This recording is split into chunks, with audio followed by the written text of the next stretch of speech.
In this video, I want to talk about the B450M motherboard. This is actually the second time I've purchased this board for my second build, and I just love the board.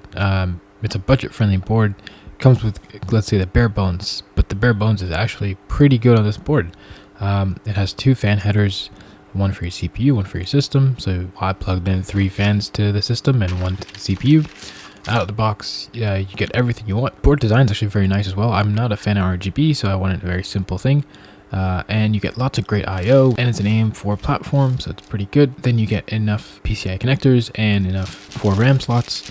It also comes with integrated Wi-Fi, which is something I was looking for and is a key decision maker for me when I was purchasing the board. And you get some accessories thrown in the box as well, your Wi-Fi antennas and your I/O shield. I think it's a great board for anybody looking for a budget build. Don't miss out on this board, and obviously I appreciate its previous gen, but previous gen is pretty good, so if it's not broken, why fix it?